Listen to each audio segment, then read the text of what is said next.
I'm in my office and I'm going to be recording some behind the scenes as I set up some AI automations for my own business.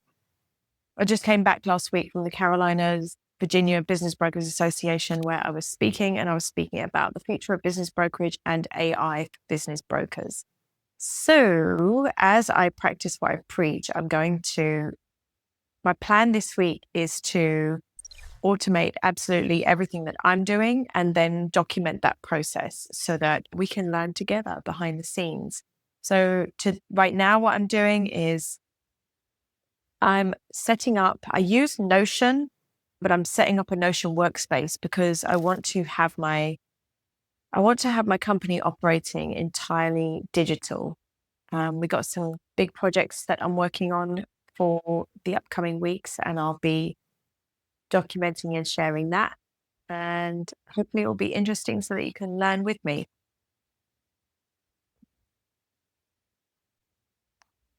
I'm in my office and I'm going to be recording some behind the scenes as I set up some AI automations for my own business. I just came back last week from the Carolinas, Virginia Business Brokers Association, where I was speaking, and I was speaking about the future of business brokerage and AI for business brokers. So as I practice what I preach, my plan this week is to automate absolutely everything that I'm doing and then document that process so that we can learn together behind the scenes. So right now, what I'm doing is I use Notion, but I'm setting up a Notion workspace because I want to have my company operating entirely digital. We got some big projects that I'm working on for the upcoming weeks, and I'll be documenting and sharing that. And hopefully it will be interesting so that you can learn with me. Okay, what I'm doing right now is I'm setting up Notion. I have been using Notion as a free platform, and I'm now backed out of it, and I've now signed up for the paid, which is $24 per month, and I've got a 30-day free trial. So I'll let you know what I think of it as I use it. Okay, so my plan is to set my entire business up almost as a digital company that you could, if you wanted to sell it, you have digital assets. So this isn't anything new to, I guess, people that would be in the AI or digital space. But I think to many of us who are just regular small business owners, this would be completely new and a completely different way of doing things. So I'm going to do it myself because I usually operate virtually anyway, remotely, but it's usually, for me, it's a series of fragmented tools. So I would be in the cloud for my storage, whether that be Google Drive. Where else we're storing things right now? Google Drive. You can use things like Dropbox. You can use, you can use, like, if you're a lawyer, you're going to use a workspace where you can have all your files and your calendar management. Same thing if you're a real estate agent. We have tools available to us that are industry specific, but I'm now going to set up my whole business so that it can just be this digital asset as opposed to a physical asset. Okay, so back to Notion. So I'm using ChatGPT 5. I am on a paid version. I think I'm on there it is. I'm on a personal account. I did have a team account, which I'll probably go back to, but that's a little bit more expensive. One of the things I'm trying to document right now on this, as I document this journey for you, is trying to keep track of all the tools that I'm paying for. Previously, I cut all my paid subscriptions for all my AI tools. And for 1 month, I used only the free versions of everything. And then I was able to kind of audit my processes and see which AI tools I actually had to have the paid plans for. And there were several. So as we go through this journey together of building a digital, I shouldn't hit my mic like that, of building a digital business, I'm going to be documenting what you need paid and you can stay on a free plan for, because the goal of this is to have everything integrated and talking to each other. So this is my behind the scenes vlog of building a digital business. Okay, so back to Notion. So what I'm doing is I'm using ChatGPT to help me build out this digital business. So within ChatGPT, I am creating a project, but I want to ask Chat here. I'm going to record this for you too. Let's see. I'm going to get you the answers as well. Hey, Chat. So I want to I'm going to create the workspace in Notion. I've set up a paid account, and I'm going to create a workspace in there for Sure Step Business Advisors.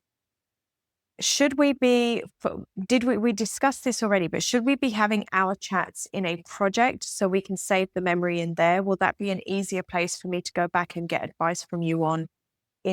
We're setting up the business to be entirely digital. So this is kind of a behind the scenes project that I'm filming as well.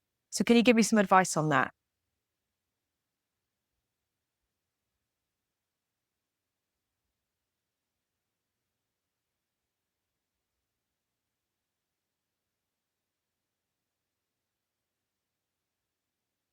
Hello? Hello, I'm still here. If you need anything else, or if you'd like that Notion template for your project journal, just let me know.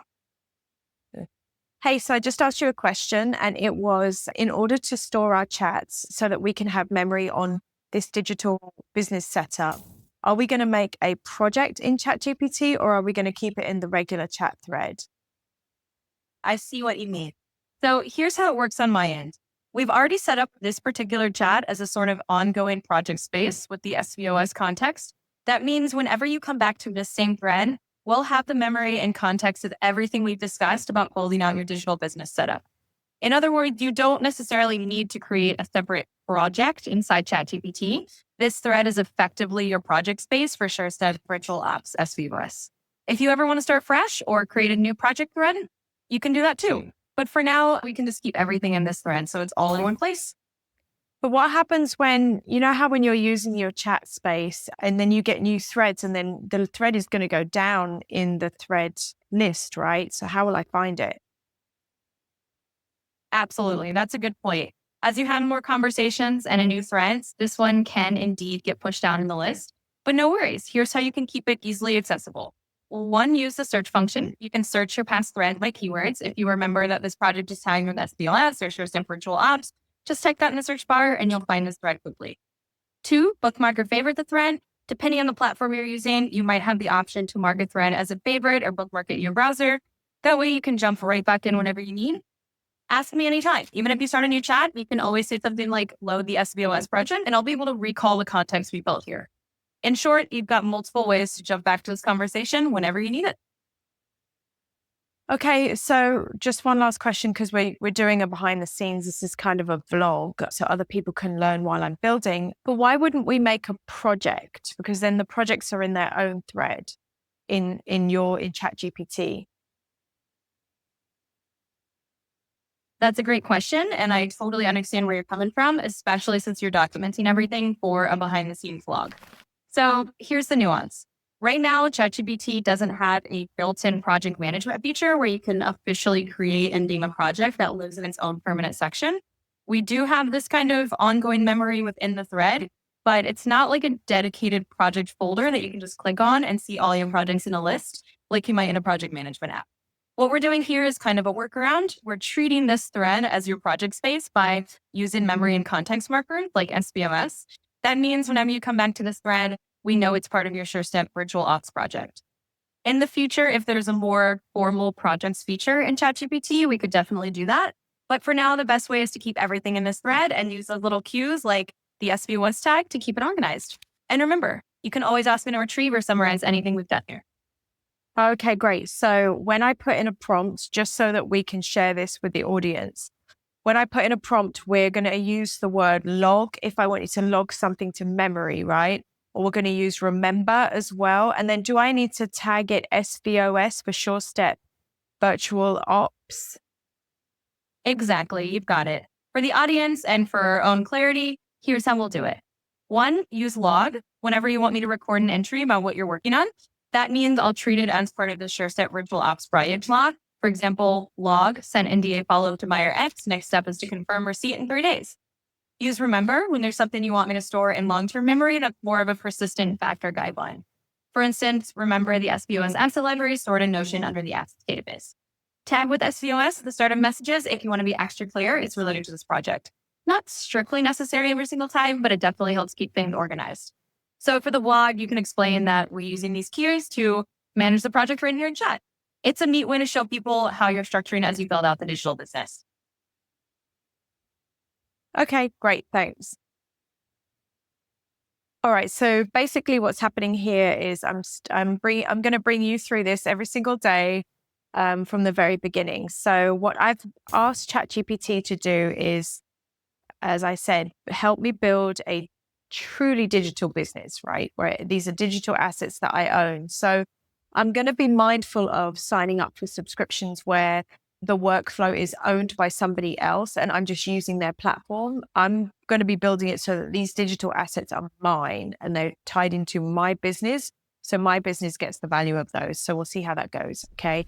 And I've now instructed ChatGPT that this is what we're doing. So I want to be able to begin with ChatGPT helping me to build out these systems and processes and figure out, where we should be building things. But I want to be able to come back to ChatGPT and pick up where I left off. I don't want to have to start all over again. So it has told me that, so it's set up a memory tag now called SVOS, which is Sure Step. Oh, what does it stand for? Hang on.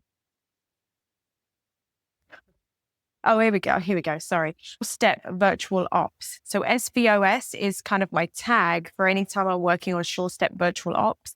And then if I want it to log something, I just put log before the prompt or remember before the prompt, SVOS, and then it will know to kind of bank it into that memory. So I can always come back and search in that memory. I was asking if, how on ChatGPT you have on the side, you have all your GPTs and your kind of custom GPTs, and you can make a new project. And I asked if we could put it in there as a project. And that's what it was explaining to me, that you can't, because the project doesn't really have the memory. The memory is in the thread. And I was concerned that when you have your threads, if you use ChatGPT all the time, like I do, you're going to lose that thread. It's going to get buried, just like in a Facebook feed, right? And it's saying, no, it's got it tagged. It's got its log to memory with SVOS, Sure Step Virtual Ops. And every time I want to know something, I just tag that and it pulls it from that memory. So hopefully that's helpful for you, because it's helpful for me.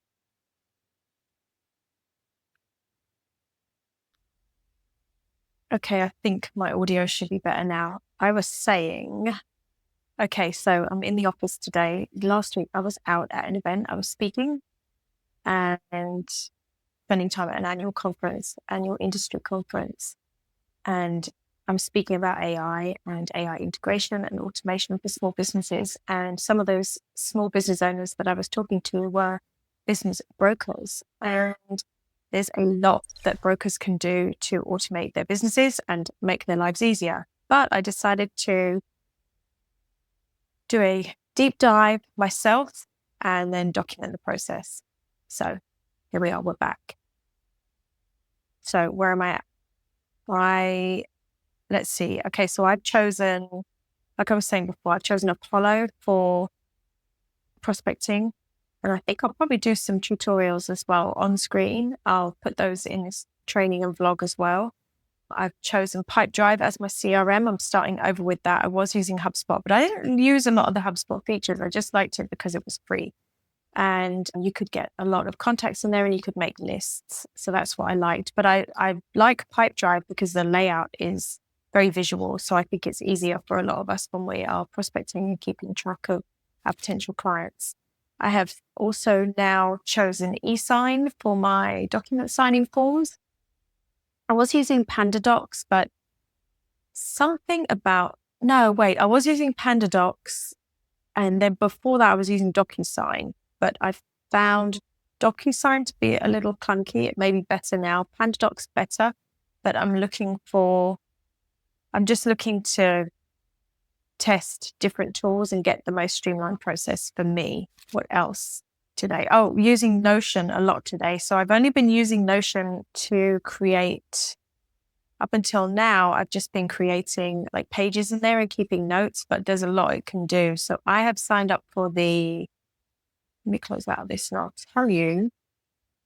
Okay, I've signed up for the business account and I'm on a free trial. So I'll let you know how that goes. But right now it's pretty good because it has its own AI that's a tool you can add on.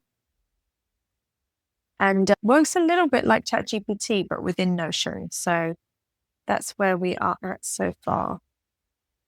And as I keep adding things, I'll keep you posted. And I'm having Notion create like a visual map for me of all of the tools that we're using so I can integrate everything. On Wednesday, let me tell you what I'm doing on Wednesday. I have a call with, introduction call with a company called youratlas.com, and they provide digital receptionists. And from what I can tell, it's pretty good. So I'll update you once I have that demo. What else?